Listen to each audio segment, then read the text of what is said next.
ಓಂ ಶಾಂತಿ.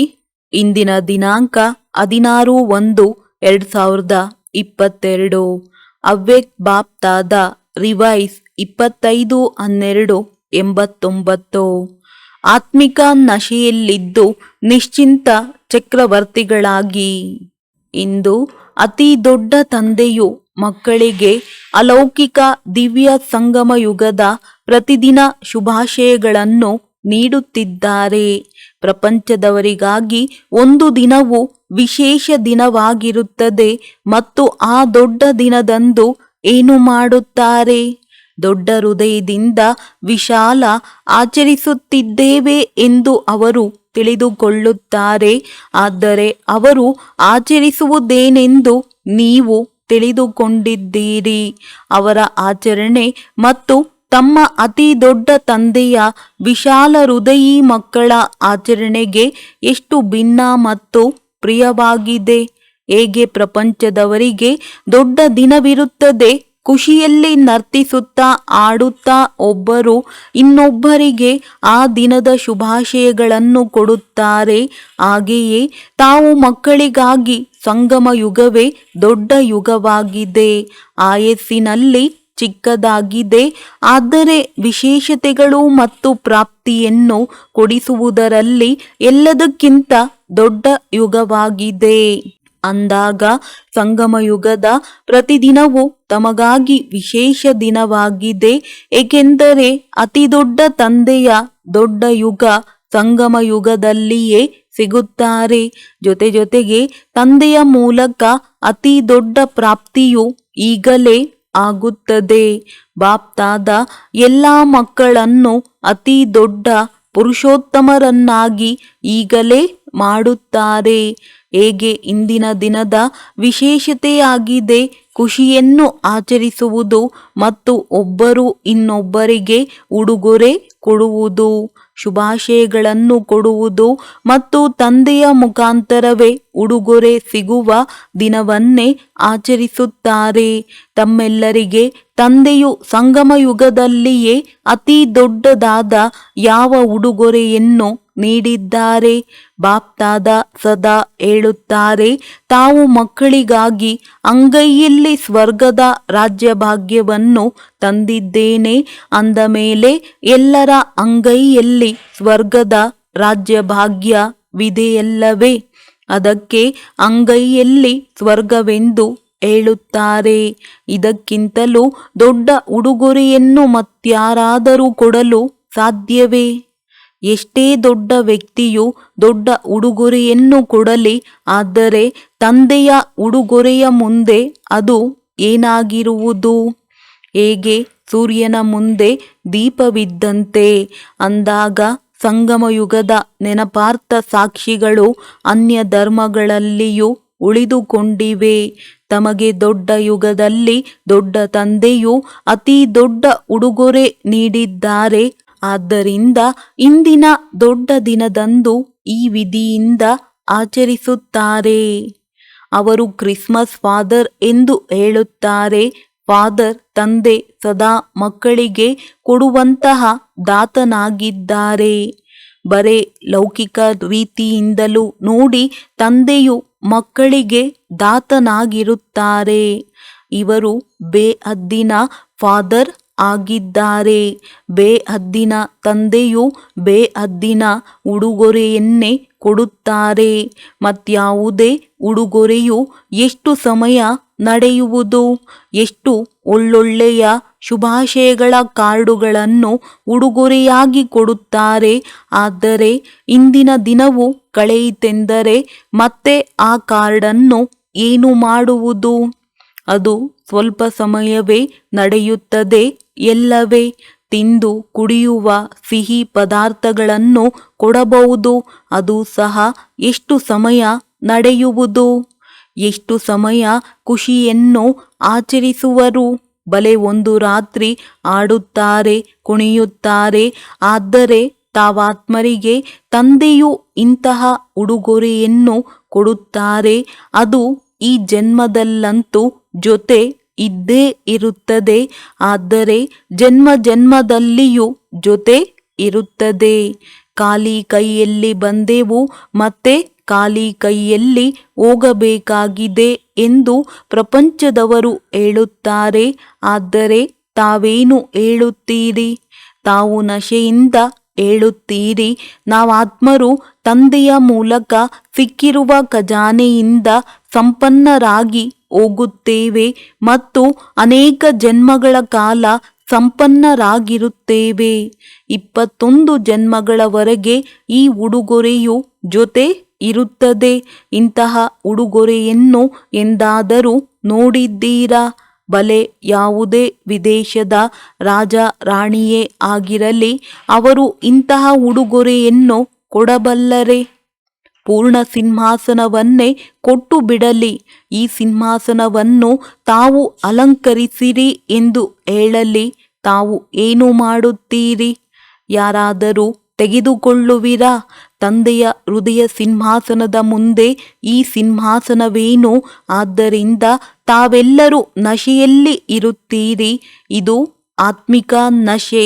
ಈ ಆತ್ಮಿಕ ನಶೆಯಲ್ಲಿ ಇರುವವರು ಯಾವುದೇ ಮಾತಿನ ಚಿಂತೆ ಮಾಡುವುದಿಲ್ಲ. ನಿಶ್ಚಿಂತ ಚಕ್ರವರ್ತಿಗಳಾಗಿ ಬಿಡುತ್ತಾರೆ. ಈಗಲೂ ಚಕ್ರವರ್ತಿಗಳು ಮತ್ತು ಭವಿಷ್ಯದಲ್ಲಿಯೂ ರಾಜ್ಯವನ್ನು ಪ್ರಾಪ್ತಿ ಮಾಡಿಕೊಳ್ಳುತ್ತೀರಿ.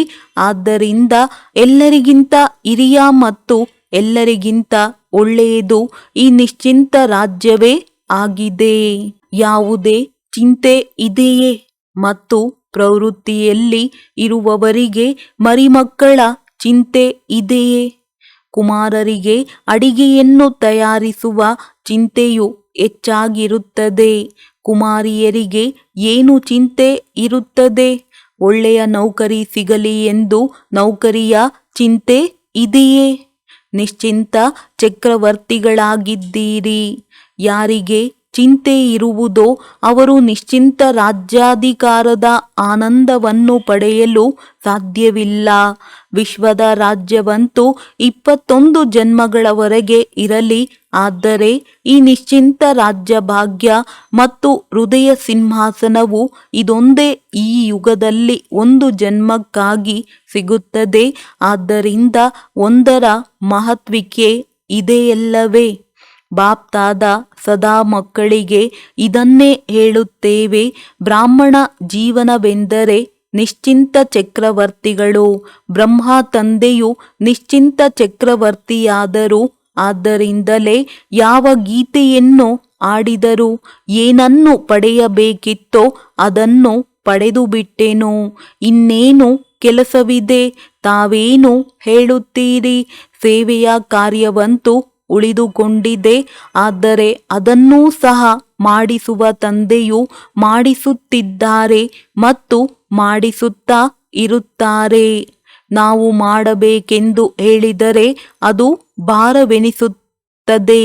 ತಂದೆಯು ನಮ್ಮ ಮೂಲಕ ಮಾಡಿಸುತ್ತಿದ್ದಾರೆ ಎಂದಾಗ ನಿಶ್ಚಿಂತರಾಗಿ ಬಿಡುತ್ತೀರಿ. ಈ ಶ್ರೇಷ್ಠ ಕಾರ್ಯವು ಆಗಲೇಬೇಕಾಗಿದೆ ಮತ್ತು ಆಗಿಯೇ ಬಿಟ್ಟಿದೆ ಎಂಬ ನಿಶ್ಚಯವಿದೆ. ಆದ್ದರಿಂದ ನಿಶ್ಚಯ ಬುದ್ಧಿ ನಿಶ್ಚಿಂತರಾಗಿರುತ್ತೀರಿ. ಕೇವಲ ಮಕ್ಕಳಿಗೆ ಬ್ಯುಸಿಯಾಗಿರುವುದಕ್ಕಾಗಿ ತಂದೆಯು ಕೇವಲ ಸೇವೆಯ ಒಂದು ಆಟವನ್ನು ಆಡಿಸುತ್ತಿದ್ದಾರೆ. ನಿಮಿತ್ತರನ್ನಾಗಿ ಮಾಡಿ ವರ್ತಮಾನ ಮತ್ತು ಭವಿಷ್ಯ ಸೇವೆಯ ಫಲದ ಅಧಿಕಾರಿಗಳನ್ನಾಗಿ ಮಾಡುತ್ತಿದ್ದಾರೆ. ಕಾರ್ಯ ತಂದೆಯದು, ಹೆಸರು ಮಕ್ಕಳದ್ದು. ಫಲವನ್ನು ಮಕ್ಕಳಿಗೆ ತಿನ್ನಿಸುತ್ತಾರೆ, ತಾನು ತಿನ್ನುವುದಿಲ್ಲ. ಅಂದ ಮೇಲೆ ನಿಶ್ಚಿಂತರಾದಿರಲ್ಲವೇ? ಸೇವೆಯಲ್ಲಿ ಸಫಲತೆಗೆ ಸಹಜ ಸಾಧನವೇ ಇದಾಗಿದೆ. ಮಾಡಿಸುವವರು ಮಾಡಿಸುತ್ತಿದ್ದಾರೆ. ಒಂದು ವೇಳೆ ನಾನು ಮಾಡುತ್ತಿದ್ದೇನೆ ಎಂಬ ಸ್ಮೃತಿ ಇದ್ದರೆ ಆತ್ಮದ ಶಕ್ತಿಯ ಪ್ರಮಾಣ ಸೇವೆಯ ಫಲ ಸಿಗುತ್ತದೆ. ತಂದೆಯು ಮಾಡಿಸುತ್ತಿದ್ದಾರೆ ಎಂದಾಗ ತಂದೆಯು ಸರ್ವಶಕ್ತಿವಂತನಾಗಿದ್ದಾರೆ. ಆದ್ದರಿಂದ ಕರ್ಮದ ಫಲವೂ ಸಹ ಅಷ್ಟೇ ಶ್ರೇಷ್ಠವಾದುದು ಸಿಗುತ್ತದೆ. ಅಂದಾಗ ಸದಾ ತಂದೆಯ ಮೂಲಕ ಪ್ರಾಪ್ತಿಯಾಗಿರುವ ನಿಶ್ಚಿಂತ ಸಾಮ್ರಾಜ್ಯ ಅಥವಾ ಅಂಗೈಯಲ್ಲಿ ಸ್ವರ್ಗದ ರಾಜ್ಯ ಭಾಗ್ಯದ ಈಶ್ವರಿಯ ಉಡುಗೊರೆಯನ್ನು ಸ್ಮೃತಿಯಲ್ಲಿ ಇಟ್ಟುಕೊಳ್ಳಿ. ತಂದೆ ಮತ್ತು ಉಡುಗೊರೆ ಇವೆರಡರ ನೆನಪಿನಿಂದ ಪ್ರತಿದಿನವೇನು ಪ್ರತಿ ಗಳಿಗೆಯೂ ಸಹ ಅತಿ ದೊಡ್ಡ ಗಳಿಗೆಯಾಗಿದೆ, ದೊಡ್ಡ ದಿನವಾಗಿದೆ. ಈ ರೀತಿಯ ಅನುಭೂತಿ ಮಾಡುತ್ತೀರಿ. ಪ್ರಪಂಚದವರು ಕೇವಲ ಶುಭಾಶಯಗಳನ್ನು ನೀಡುತ್ತಾರೆ. ಏನು ಹೇಳುತ್ತಾರೆ? ಸಂತೋಷವಾಗಿರಿ, ಆರೋಗ್ಯವಂತರು, ಐಶ್ವರ್ಯವಂತರಾಗಿರಿ ಎಂದು ಹೇಳಿಬಿಡುತ್ತಾರೆ. ಆದರೆ ಅದೇ ರೀತಿಯಾಗಿ ಬಿಡುವುದಿಲ್ಲ ಅಲ್ಲವೇ? ತಂದೆಯಂತೂ ಇಂತಹ ಶುಭಾಶಯಗಳನ್ನು ನೀಡುತ್ತಾರೆ. ಯಾವುದು ಸದಾ ಕಾಲಕ್ಕಾಗಿ ಆರೋಗ್ಯ, ಐಶ್ವರ್ಯ, ಸಂತೋಷ, ವರದಾನಗಳ ರೂಪದಲ್ಲಿ ಜೊತೆಯಲ್ಲಿರುತ್ತದೆ. ಕೇವಲ ಬಾಯಿಯಿಂದ ಹೇಳಿ ಖುಷಿ ಪಡಿಸುವುದಿಲ್ಲ. ಅದರಂತೆಯೇ ಮಾಡುತ್ತಾರೆ ಮತ್ತು ಆಗುವುದೇ ಆಚರಿಸುವುದಾಗಿದೆ. ಏಕೆಂದರೆ ಅವಿನಾಶಿ ತಂದೆಯ ಶುಭಾಶಯವು ಅವಿನಾಶಿಯಾಗಿರುವುದಲ್ಲವೇ? ಆದ್ದರಿಂದ ಶುಭಾಶಯವು ವರದಾನವಾಗಿ ಬಿಡುತ್ತದೆ. ತಾವು ಬುಡದಿಂದ ಹೊರಟಿದ್ದೀರಿ. ಇವರೆಲ್ಲರೂ ಶಾಖೆಗಳಾಗಿದ್ದಾರೆ. ಎಲ್ಲ ಧರ್ಮದವರು ತಮ್ಮ ಶಾಖೆಗಳಲ್ಲವೇ? ಕಲ್ಪವೃಕ್ಷದ ಶಾಖೆಗಳಾಗಿದ್ದಾರೆ. ಆದ್ದರಿಂದ ವೃಕ್ಷದ ಗುರುತಾಗಿ ಕ್ರಿಸ್ಮಸ್ ವೃಕ್ಷವನ್ನು ತೋರಿಸುತ್ತಾರೆ. ಕ್ರಿಸ್ಮಸ್ ವೃಕ್ಷವು ಎಂದಾದರೂ ಶೃಂಗರಿಸಲ್ಪಟ್ಟಿರುವುದನ್ನು ನೋಡಿದ್ದೀರಾ? ಇದರಲ್ಲಿ ಏನು ಮಾಡುತ್ತಾರೆ? ಸ್ಟೇಜಿನ ಮೇಲೆ 2 ಕ್ರಿಸ್ಮಸ್ ವೃಕ್ಷಗಳನ್ನು ಶೃಂಗರಿಸಿಡಲಾಗಿದೆ. ಇದರಲ್ಲಿ ಏನು ತೋರಿಸಿದ್ದಾರೆ? ವಿಶೇಷವಾಗಿ ಹೊಳೆಯುತ್ತಿರುವ, ಬೆಳಗುತ್ತಿರುವ ದೀಪಗಳನ್ನು ತೋರಿಸುತ್ತಾರೆ. ಚಿಕ್ಕ ಚಿಕ್ಕ ಬಲ್ಬುಗಳಿಂದಲೇ ಶೃಂಗರಿಸುತ್ತಾರೆ. ಅಂದ ಮೇಲೆ ಇದರ ಅರ್ಥವೇನು? ತಾವು ಕಲ್ಪವೃಕ್ಷದ ಹೊಳೆಯುತ್ತಿರುವ ಆತ್ಮನಾಗಿದ್ದೀರಿ ಮತ್ತು ಯಾರೆಲ್ಲ ಧರ್ಮಪಿತರು ಬರುತ್ತಾರೆಯೋ ಅವರೂ ಸಹ ತಮ್ಮ ಲೆಕ್ಕದಿಂದ ಸತೋಪ್ರಧಾನರು ಆಗಿರುತ್ತಾರೆ. ಆದ್ದರಿಂದ ಸತೋಪ್ರಧಾನ ಆತ್ಮವು ಹೊಳೆಯುತ್ತಿರುತ್ತದೆ. ಆದ್ದರಿಂದ ಈ ಕಲ್ಪವೃಕ್ಷದ ಚಿಹ್ನೆಯಾಗಿ ಅನ್ಯ ಧರ್ಮದ ಶಾಖೆಗಳವರೂ ಸಹ ಪ್ರತಿ ವರ್ಷ ಇದನ್ನು ಹಬ್ಬವಾಗಿ ಆಚರಿಸುತ್ತಿರುತ್ತಾರೆ. ಇವರು ಈ ವೃಕ್ಷದ ಗ್ರೇಟ್ ಗ್ರೇಟ್ ಗ್ರ್ಯಾಂಡ್ ಫಾದರ್. ಯಾವ ತಂದೆಯು ಗ್ರೇಟ್ ಗ್ರೇಟ್ ಗ್ರ್ಯಾಂಡ್ ಫಾದರ್ ಆಗಿದ್ದಾರೆ? ತಂದೆಯು ಬ್ರಹ್ಮರವರನ್ನು ಮುಂದಿಟ್ಟಿದ್ದಾರೆ. ಸಾಕಾರ ಸೃಷ್ಟಿಯ ಆತ್ಮದ ಆದಿಪಿತ, ಆದಿನಾಥ ಬ್ರಹ್ಮನಾಗಿದ್ದಾರೆ. ಆದ್ದರಿಂದ ಗ್ರೇಟ್ ಗ್ರೇಟ್ ಗ್ರ್ಯಾಂಡ್ ಫಾದರ್ ಆಗಿದ್ದಾರೆ. ಆದಿದೇವನ ಜೊತೆಗೆ ತಾವು ಇದ್ದೀರಲ್ಲವೇ? ಅಥವಾ ಒಂಟಿ ಆದಿದೇವನಿದ್ದಾರೆಯೇ? ತಾವು ಆದಿ ಆತ್ಮರು. ಈಗ ಆದಿದೇವನ ಜೊತೆಯಲ್ಲಿದ್ದೀರಿ ಮತ್ತು ಮುಂದೆಯೂ ಕೂಡ ಜೊತೆ ಇರುತ್ತೀರಿ. ಇಷ್ಟು ನಶೆ ಇದೆಯೇ? ಸದಾ ಖುಷಿಯ ಗೀತೆಯನ್ನು ಆಡುತ್ತಾ ಇರುತ್ತೀರಾ? ಅಥವಾ ಇಂದು ಮಾತ್ರವೇ ಆಡುವಿರೋ? ಇಂದು ವಿಶೇಷ ಡಬಲ್ ವಿದೇಶಿಯರ ದಿನವಾಗಿದೆ. ನಿಮಗಾಗಿ ನಿತ್ಯವೂ ವಿಶೇಷ ದಿನವೋ ಅಥವಾ ಇಂದು ಮಾತ್ರವೇ? 4 ಕಡೆಯ ದೇಶ ವಿದೇಶದ ಮಕ್ಕಳು ಕಲ್ಪವೃಕ್ಷದ ಹೊಳೆಯುತ್ತಿರುವ ನಕ್ಷತ್ರಗಳಂತೆ ಕಂಡು ಬರುತ್ತಿದ್ದಾರೆ. ಸೂಕ್ಷ್ಮ ರೂಪದಲ್ಲಿ ಎಲ್ಲರೂ ಮಧುಬನಕ್ಕೆ ತಲುಪಿದ್ದಾರೆ. ಅವರೆಲ್ಲರೂ ಸಹ ಆಕಾರಿ ರೂಪದಲ್ಲಿ ಮಿಲನವನ್ನು ಆಚರಿಸುತ್ತಿದ್ದಾರೆ. ತಾವು ಸಾಕಾರಿ ರೂಪದಲ್ಲಿ ಆಚರಿಸುತ್ತಿದ್ದೀರಿ. ಎಲ್ಲರ ಮನಸ್ಸು ತಂದೆಯ ಈಶ್ವರಿಯ ಉಡುಗೊರೆಯನ್ನು ನೋಡಿ ಖುಷಿಯಲ್ಲಿ ನರ್ತಿಸುತ್ತಿದೆ. ಬಾಪ್ ದಾದಾರವರು ಸಹ ಸರ್ವ ಸಾಕಾರ ರೂಪ ಮತ್ತು ಆಕಾರ ರೂಪಧಾರಿ ಮಕ್ಕಳಿಗೆ ಸದಾ ಹರ್ಷಿತ ಭವದ ಶುಭಾಶಯಗಳನ್ನು ನೀಡುತ್ತಿದ್ದೇವೆ. ಸದಾ ದಿಲ್ ಖುಷ್ ಮಿಠಾಯಿಯನ್ನು ತಿನ್ನುತ್ತಾ ಇರಿ ಮತ್ತು ಪ್ರಾಪ್ತಿಗಳ ಗೀತೆಯನ್ನು ಆಡುತ್ತಾ ಇರಿ. ಡ್ರಾಮಾ ಅನುಸಾರ ಭಾರತದವರಿಗೆ ವಿಶೇಷ ಭಾಗ್ಯವು ಸಿಕ್ಕಿದೆ. ಒಳ್ಳೆಯದು. ಎಲ್ಲ ಟೀಚರ್ಸ್ ಈ ದೊಡ್ಡ ದಿನವನ್ನು ಆಚರಿಸಿದ್ದೀರಾ ಅಥವಾ ನಿತ್ಯವೂ ಆಚರಿಸುತ್ತೀರಾ? ದೊಡ್ಡ ತಂದೆಯಾಗಿದ್ದಾರೆ ಮತ್ತು ತಾವು ದೊಡ್ಡವರಾಗಿದ್ದೀರಿ. ಆದ್ದರಿಂದ ಪ್ರಪಂಚದವರ ಯಾವ ದೊಡ್ಡ ದಿನವಿದೆಯೋ ಅದಕ್ಕೆ ಮಹತ್ವಿಕೆ ನೀಡುತ್ತಾರೆ. ಇದರಲ್ಲಿಯೂ ತಾವು ದೊಡ್ಡವರು. ಚಿಕ್ಕ ಸಹೋದರರಿಗೆ ಉತ್ಸಾಹವನ್ನು ತರಿಸುತ್ತೀರಿ. ಎಲ್ಲ ಟೀಚರ್ಸ್ ನಿಶ್ಚಿಂತ ಚಕ್ರವರ್ತಿಗಳಾಗಿದ್ದೀರಾ. ಚಕ್ರವರ್ತಿ ಅರ್ಥಾತ್ ಸದಾ ನಿಶ್ಚಯ ಮತ್ತು ನಶೆಯಲ್ಲಿ ಸ್ಥಿತರಾಗಿರುವವರು. ಏಕೆಂದರೆ ನಿಶ್ಚಯವು ವಿಜಯಿಯನ್ನಾಗಿ ಮಾಡುತ್ತದೆ ಮತ್ತು ನಶೆ ಖುಷಿಯಲ್ಲಿ ಸದಾ ಮೇಲೆ ಆರಿಸುತ್ತದೆ. ಅಂದ ಮೇಲೆ ನಿಶ್ಚಿಂತ ಚಕ್ರವರ್ತಿಗಳೇ ಆಗಿರುವಿರಲ್ಲವೇ? ಯಾವುದಾದರೂ ಚಿಂತೆ ಇದೆಯೇ? ಸೇವೆಯು ಹೇಗೆ ವೃದ್ಧಿಯಾಗುವುದು? ಒಳ್ಳೊಳ್ಳೆಯ ಜಿಜ್ಞಾಸುಗಳು ಯಾವಾಗ ಬರುವರೋ, ಎಲ್ಲಿಯವರೆಗೆ ಸೇವೆ ಮಾಡಬೇಕಾಗಿದೆಯೋ ಈ ರೀತಿ ಯೋಚಿಸುವುದಿಲ್ಲ ಅಲ್ಲವೇ? ಯಾವಾಗ ನೀವು ಇದನ್ನು ಆಲೋಚಿಸುವುದಿಲ್ಲವೋ ಆಗಲೇ ಸೇವೆಯು ವೃದ್ಧಿಯಾಗುವುದು. ಯೋಚಿಸುವುದರಿಂದ ವೃದ್ಧಿಯಾಗುವುದಿಲ್ಲ. ಯೋಚನೆ ಮಾಡದಿರುವವರಾಗಿ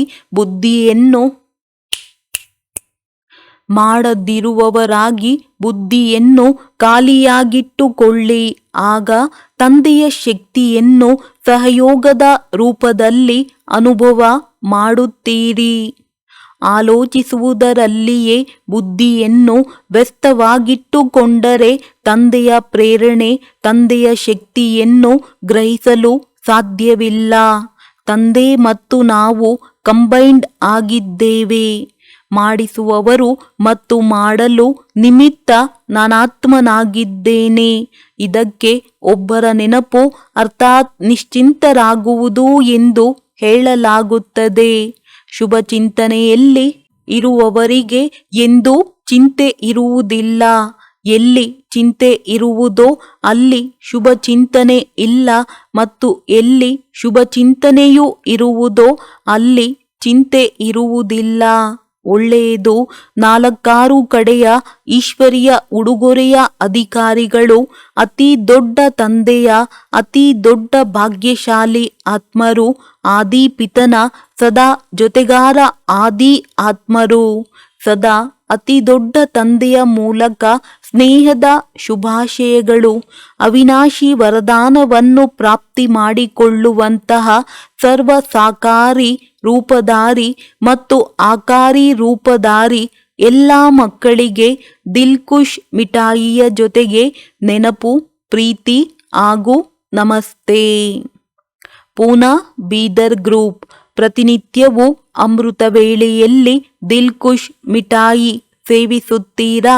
ಯಾರು ಪ್ರತಿನಿತ್ಯ ಅಮೃತ ವೇಳೆಯಲ್ಲಿ ದಿಲ್ಖುಷ್ ಮಿಠಾಯಿ ಸೇವಿಸುತ್ತಾರೆಯೋ ಅವರು ಸ್ವಯಂ ಸಹ ಇಡೀ ದಿನದಲ್ಲಿ ಖುಷಿಯಾಗಿರುತ್ತಾರೆ ಹಾಗೂ ಅವರನ್ನು ನೋಡಿ ಅನ್ಯರು ಖುಷಿಯಾಗುತ್ತಾರೆ.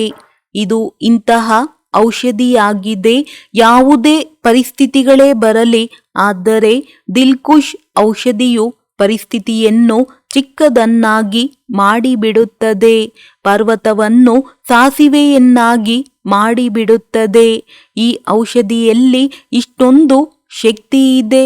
ಹೇಗೆ ಶರೀರದ ಲೆಕ್ಕದಿಂದಲೂ ಆರೋಗ್ಯವಂತ ಅಥವಾ ಶಕ್ತಿಶಾಲಿ ಯಾರಾಗಿರುತ್ತಾರೆಯೋ ಅವರು ಪ್ರತಿಯೊಂದು ಪರಿಸ್ಥಿತಿಯನ್ನು ಸಹಜವಾಗಿಯೇ ಪಾರು ಮಾಡುವರು ಮತ್ತು ಯಾರು ಬಲಹೀನರಾಗಿ ಇರುತ್ತಾರೆಯೋ ಅವರು ಚಿಕ್ಕದಾದ ಮಾತಿನಲ್ಲಿಯೂ ಗಾಬರಿಯಾಗುತ್ತಾರೆ. ಬಲಹೀನರ ಮುಂದೆ ಪರಿಸ್ಥಿತಿಯು ದೊಡ್ಡದಾಗಿ ಬಿಡುತ್ತದೆ ಮತ್ತು ಶಕ್ತಿಶಾಲಿಗಳ ಮುಂದೆ ಪರಿಸ್ಥಿತಿಯು ಪರ್ವತದಿಂದ ಹತ್ತಿಯ ಸಮಾನವಾಗಿ ಬಿಡುತ್ತದೆ. ಅಂದಾಗ ಪ್ರತಿನಿತ್ಯವೂ ದಿಲ್ಖುಷ್ ಮಿಠಾಯಿ ಸೇವನೆ ಮಾಡುವುದು ಅಂದರೆ ಸದಾ ದಿಲ್ಖುಷ್ ಆಗಿರುವುದಾಗಿದೆ. ಈ ಅಲೌಕಿಕ ಖುಷಿಯ ದಿನಗಳು ಬಹಳ ಕಡಿಮೆ ಇದೆ. ದೇವತೆಗಳ ಖುಷಿಗೂ ಹಾಗೂ ಬ್ರಾಹ್ಮಣ ಖುಷಿಯಲ್ಲಿಯೂ ಅಂತರವಿದೆ. ಬ್ರಾಹ್ಮಣ ಜೀವನದ ಈ ಪರಮಾತ್ಮ ಖುಷಿ, ಅತೀಂದ್ರಿಯ ಸುಖದ ಅನುಭೂತಿಯು ದೇವತೆಗಳ ಜೀವನದಲ್ಲಿಯೂ ಅನುಭವವಾಗುವುದಿಲ್ಲ. ಆದ್ದರಿಂದ ಈ ಖುಷಿಯನ್ನೆಷ್ಟು ಬೇಕೋ ಅಷ್ಟು ಅನುಭವ ಮಾಡಿರಿ. ಪ್ರತಿನಿತ್ಯವೂ ತಿಳಿಯಿರಿ, ಇಂದು ಖುಷಿಯನ್ನಾಚರಿಸುವ ದಿನವಾಗಿದೆ. ಇಲ್ಲಿ ಬರುವುದರಿಂದ ಖುಷಿಯು ಹೆಚ್ಚಾಗಿ ಬಿಡುತ್ತದೆ ಅಲ್ಲವೇ? ಇಲ್ಲಿಂದ ಕೆಳಗಿಳಿಯುತ್ತೀರೆಂದರೆ ಕಡಿಮೆಯಾಗುವುದಿಲ್ಲವೇ? ಈಗ ಹಾರುವ ಕಲೆ ಇದೆ, ನಂತರದಲ್ಲಂತೂ ಎಷ್ಟು ಪಡೆದಿರುತ್ತೀರಿ ಅಷ್ಟು ಅನುಭವಿಸುತ್ತೀರಿ. ಆದ್ದರಿಂದ ಸದಾ ಈ ಸ್ಮೃತಿ ಇರಲಿ, ನಾವು ದಿಲ್ ಖುಷ್ ಮಿಠಾಯಿ ಸೇವನೆ ಮಾಡುವವರು ಮತ್ತು ಅನ್ಯರಿಗೂ ಸೇವನೆ ಮಾಡಿಸುವವರು ಆಗಿದ್ದೇವೆ. ಏಕೆಂದರೆ ಎಷ್ಟು ಕೊಡುತ್ತೇವೆಯೋ ಅಷ್ಟು ಹೆಚ್ಚಾಗುತ್ತದೆ. ಖುಷಿಯ ಚೆಹರೆಯು ಎಲ್ಲರಿಗೂ ಎಷ್ಟೊಂದು ಇಷ್ಟವಾಗುತ್ತದೆ ನೋಡಿ. ದುಃಖ ಅಶಾಂತಿಯಲ್ಲಿ ಗಾಬರಿಯಾಗಿರುವ ಚೆಹರೆ ಇದ್ದರೆ ಯಾರಿಗೂ ಇಷ್ಟವಾಗುವುದಿಲ್ಲ ಅಲ್ಲವೇ? ಯಾವಾಗ ಅನ್ಯರಿಗೆ ಇಷ್ಟವಾಗುವುದಿಲ್ಲ ಅಂದ ಮೇಲೆ ತಮಗೂ ಇಷ್ಟವಾಗಬಾರದು. ಅಂದಾಗ ಸದಾ ಖುಷಿಯ ಚೆಹರೆಯಿಂದ ಸೇವೆ ಮಾಡುತ್ತೀರಿ. ಮಾತೇರು ಇಂತಹ ಸೇವೆಯನ್ನು ಮಾಡುತ್ತೀರಾ? ಮನೆಯವರು ತಮ್ಮನ್ನು ನೋಡಿ ಖುಷಿಯಾಗಿ ಬಿಡಬೇಕು. ಬಲೆ ಕೆಲವರು ಜ್ಞಾನವನ್ನು ಒಳ್ಳೆಯದಲ್ಲವೆಂದು ತಿಳಿಯುತ್ತಾರೆ, ಆದರೂ ಖುಷಿಯ ಜೀವನವನ್ನು ನೋಡಿ ಮನಸ್ಸಿನಿಂದ ಅನುಭವವನ್ನಂತೂ ಮಾಡುತ್ತಾರೆ. ಇವರಿಗೇನೋ ಸಿಕ್ಕಿದೆ, ಅದರಿಂದ ಖುಷಿಯಾಗಿರುತ್ತಾರೆ. ಹೊರಗೆ ಅಭಿಮಾನದಿಂದ ಹೇಳದೇ ಇರಬಹುದು, ಆದರೆ ಆಂತರ್ಯದಲ್ಲಿ ಅನುಭೂತಿ ಮಾಡುತ್ತಾರೆ. ಕೊನೆಗೆ ಬಾಗಲೇಬೇಕು. ಇಂದು ಗ್ಲಾನಿ ಮಾಡುತ್ತಾರೆ, ನಾಳೆ ಚರಣಗಳ ಮೇಲೆ ಬಾಗುತ್ತಾರೆ. ಎಲ್ಲಿ ಬಾಗುತ್ತಾರೆ? ಅಹೋ ಪ್ರಭು ಎನ್ನುತ್ತಾ ಅವಶ್ಯವಾಗಿ ಬಾಗುವರು. ಇಂತಹ ಸ್ಥಿತಿಯಾದಾಗ ನಮಸ್ಕರಿಸುವವರಲ್ಲವೇ? ಯಾರು ಯಾರ ಮುಂದೆಯೇ ಬಾಗುತ್ತಾರೆಂದರೆ ಅವರಲ್ಲೇನೋ ಶ್ರೇಷ್ಠತನವಿರುತ್ತದೆ, ಯಾವುದೇ ವಿಶೇಷತೆ ಇರುತ್ತದೆ. ಆ ವಿಶೇಷತೆಗಾಗಿ ಬಾಗುತ್ತಾರೆ, ಹಾಗೆಯೇ ಬಾಗುವುದಿಲ್ಲ ಅಲ್ಲವೇ? ಇವರಿಗಿರುವಂತಹ ಜೀವನ ಮತ್ಯಾರಿಗೂ ಇಲ್ಲ. ಇವರು ಸದಾ ಖುಷಿಯಾಗಿರುತ್ತಾರೆ, ಇದು ಕಾಣಿಸುತ್ತದೆ. ಅಳುವ ಪರಿಸ್ಥಿತಿಯಲ್ಲಿಯೂ ಖುಷಿಯಾಗಿರಿ, ಮನಸ್ಸು ಖುಷಿಯಾಗಿರಲಿ. ಅಲ್ಲಿ ನಗುತ್ತೀರಿ ಎಂದಲ್ಲ, ಆದರೆ ಮನಸ್ಸಿನ ಖುಷಿ ಇರಲಿ. ಪಾಂಡವರೇನು ತಿಳಿಯುತ್ತೀರಿ? ಇಂತಹ ಅನುಭವ ಅನ್ಯರಿಗೂ ಆಗುತ್ತದೆಯೇ, ಅಥವಾ ಈಗ ಕಡಿಮೆ ಆಗುತ್ತದೆಯೇ? ಪ್ರಸನ್ನ ಚಿತ್ತವಾಗಿರುವವರು ಚೆಹರೆಯಿಂದ ಬಹಳ ಸೇವೆಯನ್ನು ಮಾಡುತ್ತಾರೆ. ಮುಖದಿಂದ ಮಾತನಾಡಲಿ ಅಥವಾ ಮಾತನಾಡದಿರಲಿ, ಆದರೆ ತಮ್ಮ ಚೆಹರೆ ಜ್ಞಾನದ ಲಕ್ಷಣಗಳು ಸ್ವತಃವಾಗಿಯೇ ಪ್ರತ್ಯಕ್ಷ ಮಾಡುತ್ತವೆ. ಅಂದ ಮೇಲೆ ಇದನ್ನೇ ನೆನಪಿಟ್ಟುಕೊಳ್ಳಿರಿ, ದಿಲ್ ಖುಷ್ ಮಿಠಾಯಿ ಸೇವಿಸಬೇಕು ಮತ್ತು ಅನ್ಯರಿಗೂ ಸೇವನೆ ಮಾಡಿಸಬೇಕಾಗಿದೆ. ಇದನ್ನು ಸ್ವಯಂ ಯಾರು ಸೇವಿಸುತ್ತಾರೆಯೋ ಅವರು ಅನ್ಯರಿಗೆ ಸೇವನೆ ಮಾಡಿಸದಿರಲು ಸಾಧ್ಯವಿಲ್ಲ. ಒಳ್ಳೆಯದು. ಬೆಳಗಾಂ ಸೋಲಾಪುರ್ ಗ್ರೂಪ್ ತಮ್ಮ ಈ ಶ್ರೇಷ್ಠ ಜೀವನವನ್ನು ನೋಡುತ್ತಾ ಹರ್ಷಿತವಾಗುತ್ತೀರಾ? ಏಕೆಂದರೆ ಈ ಜೀವನವು ವಜ್ರ ಸಮಾನ ಜೀವನವಾಗಿದೆ. ವಜ್ರದ ಅತ್ಯಂತ ಬೆಲೆಯುಳ್ಳದ್ದಲ್ಲವೇ? ಅಂದ ಮೇಲೆ ಈ ಜೀವನವನ್ನು ಇಷ್ಟೇ ಅಮೂಲ್ಯವೆಂದು ತಿಳಿದುಕೊಂಡು ಪ್ರತಿಯೊಂದು ಕರ್ಮ ಮಾಡಿರಿ. ಬ್ರಾಹ್ಮಣ ಜೀವನವೆಂದರೆ ಅಲೌಕಿಕ ಜೀವನ. ಇದರಲ್ಲಿ ಸಾಧಾರಣ ಚಲನೆಯಾಗಲು ಸಾಧ್ಯವಿಲ್ಲ. ಯಾವುದೇ ಕರ್ಮವನ್ನು ಮಾಡುತ್ತೀರಿ ಅದು ಅಲೌಕಿಕವಾಗಿರಬೇಕು, ಸಾಧಾರಣವಲ್ಲ. ಯಾವಾಗ ಅಲೌಕಿಕ ಸ್ವರೂಪದ ಸ್ಮೃತಿ ಇರುತ್ತದೆಯೋ ಆಗಲೇ ಅಲೌಕಿಕ ಕರ್ಮವಾಗುವುದು. ಏಕೆಂದರೆ ಸ್ಮೃತಿಯಂತೆ ಸ್ಥಿತಿಯುಂಟಾಗುವುದು. ಒಬ್ಬ ತಂದೆಯ ಹೊರತು ಮತ್ಯಾರೂ ಇಲ್ಲ ಎಂಬ ಸ್ಮೃತಿ ಇದ್ದಾಗ ಸದಾ ಸಮರ್ಥರನ್ನಾಗಿ ಮಾಡುತ್ತದೆ. ಆದ್ದರಿಂದ ಕರ್ಮವು ಶ್ರೇಷ್ಠ ಅಲೌಕಿಕವಾಗುವುದು. ಇಡೀ ದಿನದಲ್ಲಿ ಅಜ್ಞಾನಿ ಜೀವನದಲ್ಲಿ ಹೇಗೆ ನನ್ನದು ನನ್ನದೆನ್ನುತ್ತಾ ಇರುತ್ತಾರೆ, ಈಗ ಇದೇ ನನ್ನದನ್ನು ಬಾಬಾರವರ ಕಡೆಗೆ ತಿರುಗಿಸಿದಿರಲ್ಲವೇ. ಈಗ ಬೇರೆಲ್ಲ ನನ್ನದು ನನ್ನದೆನ್ನುವುದು ಸಮಾಪ್ತಿಯಾಯಿತು. ಬ್ರಾಹ್ಮಣರಾಗುವುದೆಂದರೆ ಸರ್ವಸ್ವವು ನಿನ್ನದು. ಮರೆತೂ ಸಹ ಹೀಗೆ ಹೇಳುವುದಿಲ್ಲ, ನನ್ನದನ್ನು ನಿನ್ನದು, ನಿನ್ನದನ್ನು ನನ್ನದು. ಈ ರೀತಿ ಮಾಡುವುದಿಲ್ಲವೇ? ಯಾವಾಗ ಅವಶ್ಯಕತೆ ಇರುತ್ತದೆಯೋ ಆಗ ನನ್ನದು, ಅವಶ್ಯಕತೆ ಇರದೇ ಇದ್ದಾಗ ನಿನ್ನದು ಎಂದು ಹೇಳುವುದಿಲ್ಲವೇ? ನನ್ನದೆಂದು ಬಲೆ ಹೇಳಿರಿ, ಆದರೆ ನನ್ನ ಬಾಬಾ ಎಂದು ಹೇಳಿರಿ. ಉಳಿದೆಲ್ಲ ನನ್ನದು. ನನ್ನದನ್ನು ಬಿಟ್ಟು ಒಬ್ಬರು ನನ್ನವರು, ಒಬ್ಬರು ನನ್ನವರು ಎಂದು ಹೇಳುವುದರಿಂದ ಪರಿಶ್ರಮಗಳಿಂದ ಮುಕ್ತರಾಗುತ್ತೀರಿ. ಹೊರೆಯು ಇಳಿದು ಹೋಗುತ್ತದೆ. ಇಲ್ಲದಿದ್ದರೆ ಗೃಹಸ್ಥಿ ಜೀವನದಲ್ಲಿ ಎಷ್ಟೊಂದು ಹೊರೆ ಇದೆ. ಈಗ ಹಗುರವಾಗಿ ಡಬಲ್ ಲೈಟ್ ಆಗಿಬಿಟ್ಟಿದ್ದೀರಿ. ಆದ್ದರಿಂದ ಸದಾ ಹಾರುವ ಕಲೆಯವರಾಗಿದ್ದೀರಿ. ಹಾರುವ ಕಲೆಯನ್ನು ಬಿಟ್ಟು ನಿಲ್ಲುವ ಕಲೆಯಲ್ಲಿ ನಿಲ್ಲಬಾರದು. ಸದಾ ಹಾರುತ್ತಾ ಸಾಗಿರಿ. ತಂದೆಯು ತನ್ನ ಮಗುವನ್ನಾಗಿ ಮಾಡಿಕೊಂಡರು ಎಂಬ ಖುಷಿಯಲ್ಲಿಯೇ ಸದಾ ಇರಬೇಕು. ವರದಾನ: ಜ್ಞಾನದ ಜೊತೆಗೆ ಗುಣಗಳನ್ನು ಇಮರ್ಜ್ ಮಾಡಿಕೊಳ್ಳುತ್ತಾ ನಂಬರ್ 1 ಆಗುವಂತಹ ಸರ್ವಗುಣ ಸಂಪನ್ನ ಭವ.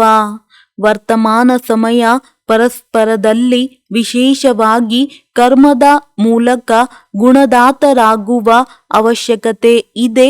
ಆದ್ದರಿಂದ ಜ್ಞಾನದ ಜೊತೆಗೆ ಗುಣಗಳನ್ನು ಇಮರ್ಜ್ ಮಾಡಿಟ್ಟುಕೊಳ್ಳಿರಿ. ಇದೇ ಸಂಕಲ್ಪ ಮಾಡಿರಿ, ನಾನು ಸದಾ ಗುಣಮೂರ್ತಿಯಾಗಿದ್ದು ಎಲ್ಲರನ್ನೂ ಗುಣಮೂರ್ತಿಯನ್ನಾಗಿ ಮಾಡುವ ವಿಶೇಷ ಕರ್ತವ್ಯವನ್ನು ಮಾಡಲೇಬೇಕಾಗಿದೆ. ಅದರಿಂದ ವ್ಯರ್ಥ ನೋಡುವ, ಕೇಳುವ ಅಥವಾ ಮಾಡುವುದಕ್ಕೆ ಸಮಯವೇ ಇರುವುದಿಲ್ಲ. ಅನ್ಯರನ್ನು ನೋಡುವುದರ ಬದಲು ಪ್ರತಿ ಸೆಕೆಂಡಿನಲ್ಲಿ ಬ್ರಹ್ಮ ತಂದೆಯನ್ನು ಫಾಲೋ ಮಾಡುತ್ತಾ ಗುಣಗಳ ದಾನ ಮಾಡುತ್ತಾ ಸಾಗುತ್ತೀರೆಂದರೆ ಸರ್ವಗುಣ ಸಂಪನ್ನರಾಗುವ ಹಾಗೂ ಅನ್ಯರನ್ನು ಮಾಡುವ ಉದಾಹರಣಾ ಮೂರ್ತಿಯಾಗಿ ನಂಬರ್ 1 ಆಗಿಬಿಡುವಿರಿ. ಸ್ಲೋಗನ್: ಶಾಂತಿಯ ಶಕ್ತಿಯ ಮೂಲಕ ನಕಾರಾತ್ಮಕವನ್ನು ಸಕಾರಾತ್ಮಕದಲ್ಲಿ ಪರಿವರ್ತನೆ ಮಾಡುವುದೇ ಮನ್ಸಾ ಸೇವೆ ಮಾಡುವುದಾಗಿದೆ. ಲವಲೀನ ಸ್ಥಿತಿಯ ಅನುಭವ ಮಾಡಿರಿ. ಈ ಪರಮಾತ್ಮನ ಪ್ರೀತಿಯು ಇಷ್ಟು ಸುಖ ಕೊಡುವ ಪ್ರೀತಿಯಾಗಿದೆ.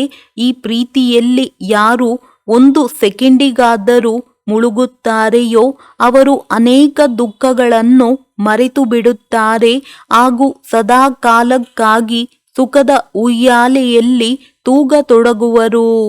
ಒಳ್ಳೆಯದು. ಓಂ ಶಾಂತಿ.